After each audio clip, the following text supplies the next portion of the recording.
Assalamualaikum warahmatullahi wabarakatuh. Nama saya Nolail Iliani binti Ismail. Saya daripada wakil kumpulan.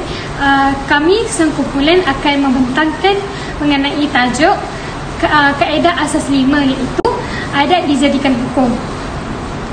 Seterusnya saya akan memperkenalkan ahli kumpulan kami, iaitu Muhammad Amiruddin, Muhammad Iqbal Shah, Muhammad Taufik, Nolail Iliani, Durratu Aina.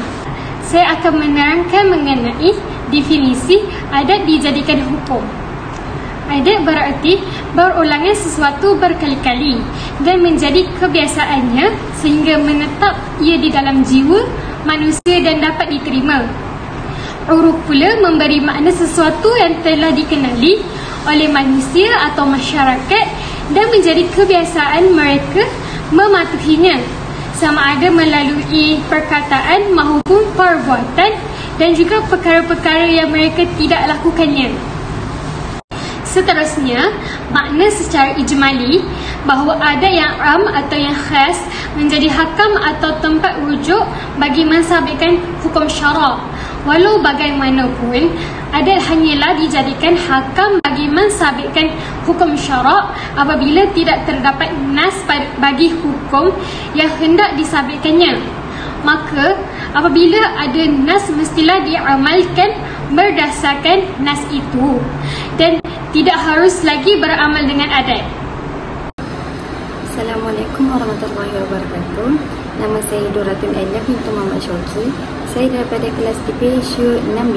Di sini saya akan teruskan dengan pembentangan yang seterusnya. Kaedah ini membawa maksud bahawa sesuatu adat yang diiktiraf oleh syariat Islam boleh diterima sebagai salah satu sumber hukum. Sebarang bentuk tradisi atau budaya yang baik dan menjadi sebahagian daripada kehidupan masyarakat Islam adalah wajar diterima, pakai atau diteruskan. Ia tidak perlu disingkirkan selagi mana ia tidak bercanggah atau bertentangan dengan nas, syarak ataupun nilai murni. Fuqaha menegaskan bahawa apabila syariah mengiktiraf adat atau uruf sebagai salah satu sumber hukum, bermakna syariah berusaha untuk menjaga kemaslahatan masyarakat. Islam merupakan agama yang fleksibel dan amat meraihkan apa sahaja yang mendatangkan manfaat dan memberi keselesaan kepada manusia. Justru, Islam tidak menghalang umatnya mengamalkan sebarang bentuk adat yang baik yang telah dihayati oleh masyarakat sekian lamanya dan menjadi rutin harian dalam kehidupan mereka. Islam dengan penuh pertimbangan dan kasih sayang menghargai adat resam yang baik bagi umat Islam yang terdiri daripada berbilang bangsa, kaum dan negara di seluruh dunia. Ini adalah kerana Islam melihat perbezaan adat dan uruf adalah suatu perkara yang wajar diraihkan demi kebahagiaan dan kebaikan umatnya. Sekian daripada saya akan teruskan kepada pembentang yang seterusnya. Assalamualaikum warahmatullahi ta'ala wabarakatuh. Saya Muhammad Amiruddin bin Zaid daripada kelas TPSU 6B. Jadi saya hari ini akan membentangkan sedikit contoh kaedah 5 adat dijadikan hukum. Jadi contoh yang pertama iaitu adat penentuan kadar mahar. Okey, jadi mahar ataupun mas kahwin ini merupakan satu pemberian wajib daripada suami kepada isteri sebagai simbol perhargaan dalam perkahwinan mereka. Jadi Islam tidak membataskan mahar ataupun mas kahwin kepada harta ataupun jumlah yang tertentu, sama ada dalam bentuk minimum ataupun maksimum. Oleh kerana dalam Islam sendiri, sesuatu yang bernilai dan memenuhi syarat akan digariskan dan mengikut panduan syariat, maka ianya diharuskan. Malah semua urusan mahar ataupun mas kahwin ini diserahkan kepada masyarakat untuk menentukannya, sama ada menurut tradisi mereka. Jadi terpulanglah kepada mereka untuk menentukan kadar mahar tersebut. Malah mahar ini juga perlu berasaskan kepada aspek kemampuan dan juga keredaan antara kedua belah pihak, seperti mana yang digariskan dalam Islam. Kita pergi kepada yang kedua pula, iaitu adat pemberian hantaran perkahwinan. Jadi, adat hantaran perkahwinan ini ataupun dengan kata lain dikenali sebagai hadiah perkahwinan, ianya diharuskan Jadi sekiranya ia menjadi amalan tradisi dalam perkahwinan suatu bangsa seperti masyarakat Melayu di Malaysia.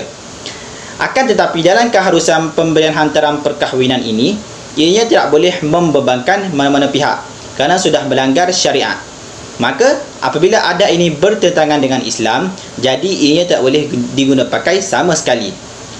Oleh kerana pemberian hantaran perkahwinan ini tidak ada nas syarak yang menjelaskan tentang hukum beramal dengan amalan pemberian hantaran perkahwinan ini. Kita pergi kepada yang ketiga pula, iaitu adat pemakaian. Jadi, adat pemakaian ini sudah menjadi adat yang utama dalam setiap bangsa ataupun masyarakat. Selagi mana adat pemakaian ini tidak melanggar syariat Islam. Sebagai contoh, adat memakai baju Melayu sudah menjadi adat yang utama dalam bangsa Melayu. Begitu juga dengan bangsa Arab yang menjadikan jubah dan abaya sebagai pemakaian adat mereka. Contoh adat yang keempat pula, iaitu adat main kutu. Jadi, adat bermain kutu ini merupakan satu amalan bagi kebanyakan masyarakat setempat di Malaysia. Dalam amalan bermain kutu ini, satu kumpulan ataupun kelompok akan dibentuk dan akan diketuai oleh seorang ketua, di mana pada setiap bulan semua ahli akan menyumbangkan wang mengikut jumlah yang dipersetujui mereka. Jadi, satu undian akan dibuat untuk menentukan giliran siapa yang akan mendapat wang yang terkumpul. Jadi, setiap seorang daripada ahli kumpulan akan menerima wang terkumpul mengikut giliran masing-masing. Amalan yang mereka amalkan ini bertujuan untuk saling membantu antara satu sama lain dalam mengatasi masalah kewangan ataupun untuk mengumpul modal. Jadi, permainan bermain kutu ini boleh dikatakan sebagai akad wadiah yang digunakan oleh setiap ahli berkenaan semasa menyerahkan wang kutu kepada ketua kumpulan. Adat yang kelima, iaitu adat yang terakhir, sistem pawah. Jadi, pawah haiwan dan juga pawah tanah ini merupakan adat sebahagian penduduk di beberapa kawasan di Malaysia. Sistem pawah tanah atau pawah haiwan ini merupakan satu bentuk upah yang telah dipersetujui ataupun dicapai sepakat oleh pihak pengusaha dan juga pemilik modal semasa akad yang dilakukan mereka. Dalam sistem ini, para pengusaha akan mengusahakan tanah ataupun ternakan milik orang lain, iaitu pemilik modal, dan mereka akan diberikan bayaran dalam bentuk upah. Jadi, kesimpulannya, kelima-lima contoh adat yang saya katakan tadi diharuskan dan boleh diamalkan selagi mana ia tidak melanggar syariat Islam. Jadi, itu saja daripada saya. Assalamualaikum warahmatullahi wabarakatuh. Seterusnya saya akan menerangkan tentang pengertian adat dan uruf menurut pandangan para ulama. Bagi pengertian adat, menurut ulama Al-Suyuti dan juga ulama Al-Mahmud Al-Ahriri, menurut Imam Al-Suyuti, ianya merujuk kepada sesuatu perkara yang berulang-ulang menurut kebiasaan segolongan orang mengikut cara tertentu dan dapat diterima akal manusia. Seterusnya, menurut ulama Mahmud Al-Hariri, ianya merupakan sesuatu yang menjadi amalan kebiasaan orang ramai atau segolongan dari mereka. Seterusnya, saya akan menerangkan tentang pengertian uruf oleh ulama Abdul Wahab Al-Kalaf dan ulama Al-Jurjani. Menurut ulama Abdul Wahab Al-Kalaf, ianya bermaksud sesuatu perkara yang berulang-ulang menurut kebiasaan segolongan orang mengikut cara tertentu dan dapat diterima oleh akal manusia. Menurut Al-Jurjani pula, ianya merupakan sesuatu yang diketahui umum dan menjadi rutin mereka sama ada dalam ucapan atau perbuatan. Oleh itu, berdasarkan dari penilaian dari semua pandangan ulama, dapat disimpulkan bahawa secara umum adat dan uruf tiada bezanya. Dengan kata lain, ianya agak sinonim dan mempunyai pengertian yang sama. Walau bagaimanapun, terdapat juga sebahagian ulama yang membezakan antara keduanya. Ada yang berpendapat adat lebih umum dari uruf kerana adat itu hanya berlaku kepada sesetengah individu sahaja, manakala uruf pula berlaku kepada semua orang. Disebabkan itu, mereka berpendapat bahawa setiap uruf ialah adat, tapi sebaliknya, bukan semua adat dikira uruf. Sekian itu saja. Okey, Assalamualaikum warahmatullahi taala wabarakatuh. Saya Muhammad Taufik bin Syahminan daripada kelas DPSU 6A. Okey, seterusnya berkenaan dengan kaedah asas 5, saya akan menerangkan tentang sumber asal atau dalil kaedah asas 5 ini. Okey, sumber asal atau dalil kaedah asas 5 ini ia bersumberkan daripada dua perkara, iaitu Al-Quran dan As-Sunnah.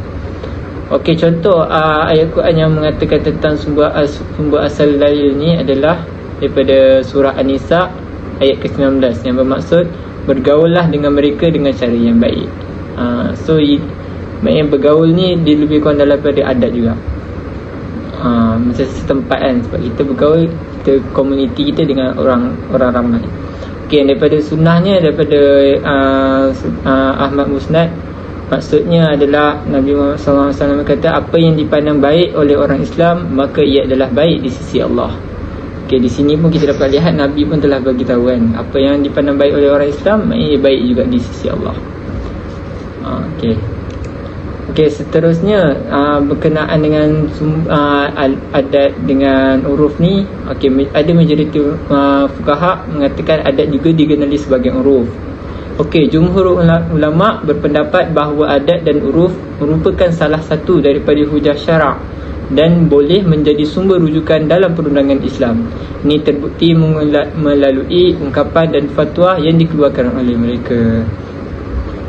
Okey, seterusnya kan, perkara bab fatwa ni, perubahan fatwa dan perbezaan fatwa itu. Okey, dia menurut perubahan dan peredaran zaman, tempat, situasi dan adat. Okey, maknanya fatwa dikeluarkan, perbezaan fatwa ataupun perubahan fatwa dikeluarkan dia mengikut peredaran zaman, tempat, situasi dan adat lah. Situ contoh macam dekat situ ada adat kan. Okey, contohnya seperti setiap sesuatu dalam syariat itu adalah mengikut adat, di mana hukumnya boleh berubah mengikut perubahan adat. Namun ia mestilah relevan dengan kehendak dan adat tersebut. Ini merupakan prinsip syarak yang menjaga hak mukallaf. Kadang-kadang ia difahami melalui hukum adat.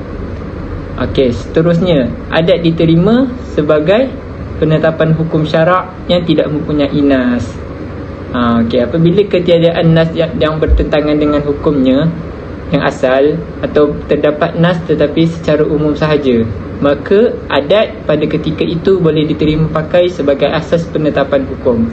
Okey, contohnya seperti nafkah isteri. Dia tak ditentukanlah oleh nas syarak, tetapi penetapan nafkah itu hendaklah ditentukan berdasarkan adat setempat di mana mereka tinggal. Berdasarkan beberapa pandangan yang telah dikemukakan oleh ulama, kita boleh simpulkan bahawa adat dan uruf boleh dijadikan sebagai hujah dan ia memainkan peranan yang penting dalam penetapan hukum syarak. Namun pada masa yang sama, ia bukanlah merupakan dalil atau sumber hukum yang berdiri dengan sendiri. Jadinya hukum syarak ni dia bukanlah nak boleh dia tak boleh berdiri dengan sendiri lah. Dia tengok juga tempat. Itu dia tak ada nas pun, tapi kita kena ikut syarat yang ditetapkan lah.